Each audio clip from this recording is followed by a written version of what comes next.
I do not know who the email belonged to, except that the Chief of Staff of the Minister, Mr. Nkabinde, did indicated the knowledge of the email address. This is part of the investigation that I was doing at the time that myself and the National Commissioner was conversing on this matter.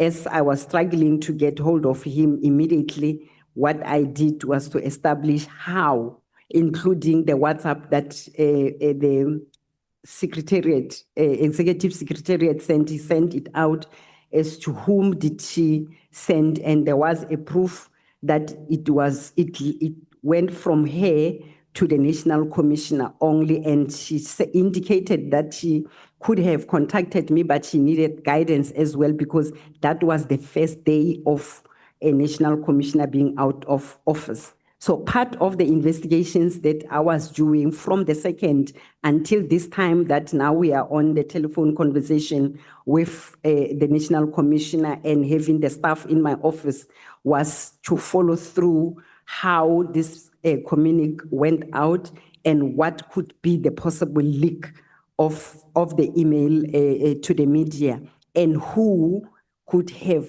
communicated this, because it was on the News 24, just to follow up and check who will be the journalist that has communicated this. And the spokesperson as well sent me the media inquiry around 1800 the previous day, and she was also in my office. So we were doing those follow-ups just to check how the mail leaked to the media. And I recall previously when I saw emails of the organization being sent to the private emails, I will engage the people who are the senders of the email just to make sure that we avoid this type of leakages. So I still do not know even today who the email belonged to, but I'm just forgetting. I think I did call the Chief of Staff and he did explain who the email belongs to. Now, in your statement, General, you indicate that in paragraph 27, that you instructed Brigadier Litoko to send 3 emails to various heads that would be affected by the director. Was that on the instruction of the National Commissioner? Instruction, I will rather opt to say the advice. Remember, I call him for advice and for guidance because it was for the first time that something of this nature happens when I'm acting. I think I acted 5 or more times before this particular issue came, and I wanted to understand. So the guidance that the National Commissioner gave, I conveyed it immediately with the Office of the Minister, the PA of the National Commissioner who was assisting me at that time, which is Brigadier Litoko, to then continue after the guidance of the National Commissioner that he will deal with the matter when he comes back, because if you read that directive, it required the initial presentation to be made on mid-January. So it said mid-January. So my interpretation and analysis of that was that it was a calculated period that by this time the National Commissioner will be back in office. So when he said other nitty-gritties in this particular communique will be dealt with when I come back. In the meantime, he requested that I can give the directives to start preparing what the directive wanted. Remember, I said, he said to me, I received the WhatsApp, but I did not pay much attention to it until now that I see you guys are calling me on the same matter. And I was not the only person who called the National Commissioner in relation to the same matter. In paragraph 25 of your main statement, General, you indicate that General Sibiya also approached the National Commission, got in contact with the National Commissioner in relation to the directive. And then you also said that he sidelined you. Could you maybe elaborate on what you mean by that? As I was busy with this junior staff that was in my office, my colleague, which is a norm, normally we will converge at the boardroom with National Commissioner at the beginning of the week. And because we were in the middle of the festive season, it was no surprise as the Deputy National Commissioner walks into my office, and I then release the members because I can't talk with senior officers in their presence. So in our discussion, he was also checking what is it that we need to do. I think it was a Thursday, if I'm not mistaken. I'm speaking under correction. And the matter of the letter then of the directive then came into that conversation. And as I thought I will narrate what needs to happen because it is on the media space, I already directed Brigadier Letuko that this is what the National Commissioner has directed. This is what we need to do.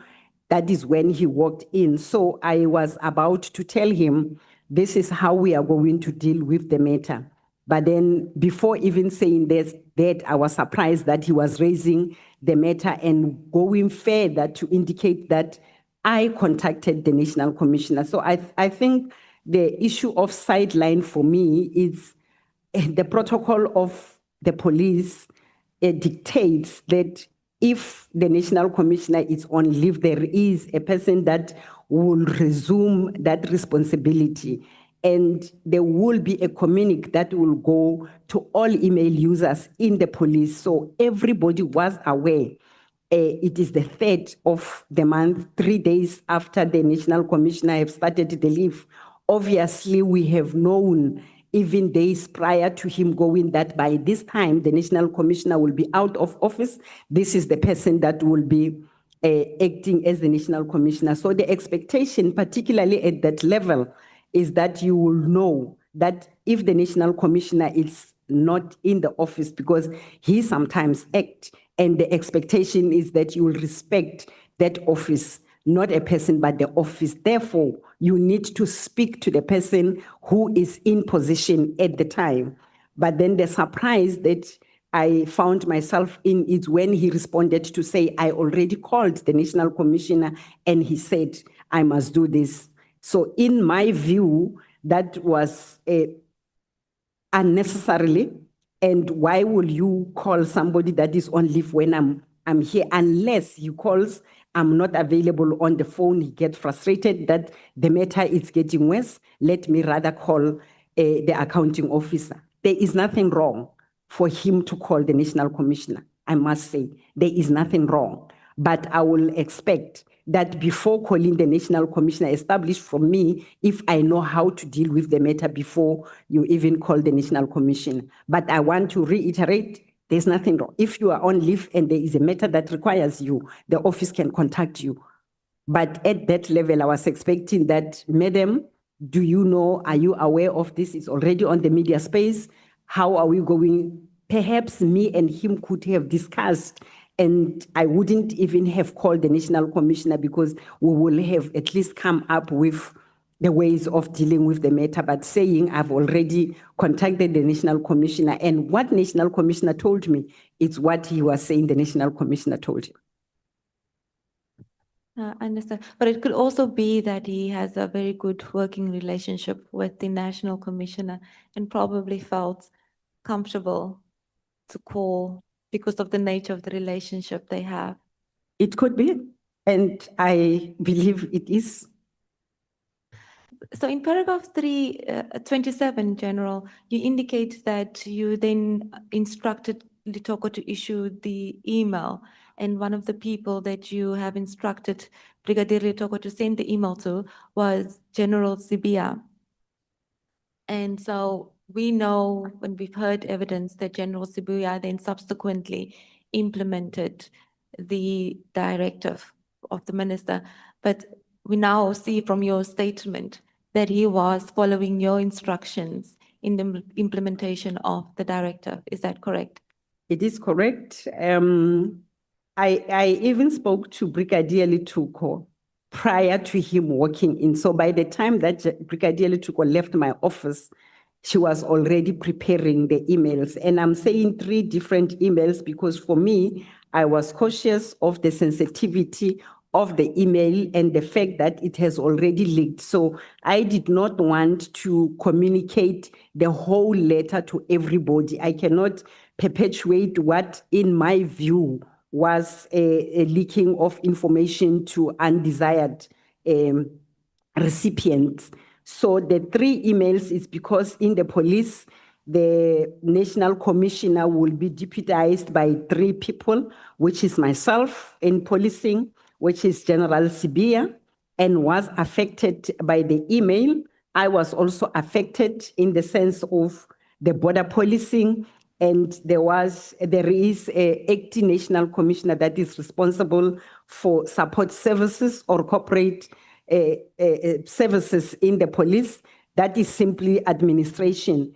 She was also affected by this directive in that there are issues of HR that were also mentioned. I think first point of the letter required the halting of the crime intelligence post, which is the process that over and above the divisional commissioner of crime intelligence, it will affect the administration of the service in terms of filling of the post. So HR is responsible. Hence, I requested that the parts, Brigadier Letuko must send the email with specific directive to each one of us, meaning what will come to my office will be in relation to the border policing, because it was mentioned that I had to also prepare, or my office had to prepare by the time that the national commissioner comes back to office, I should be ready with that report. And there was an issue of PKTT. PKTT in the main, it's doing the investigation, but I think even the national commissioner did indicated or did explain when he was here that all the national interventions are managed and coordinated from national coordination, operational coordination. So it did affect my office as well.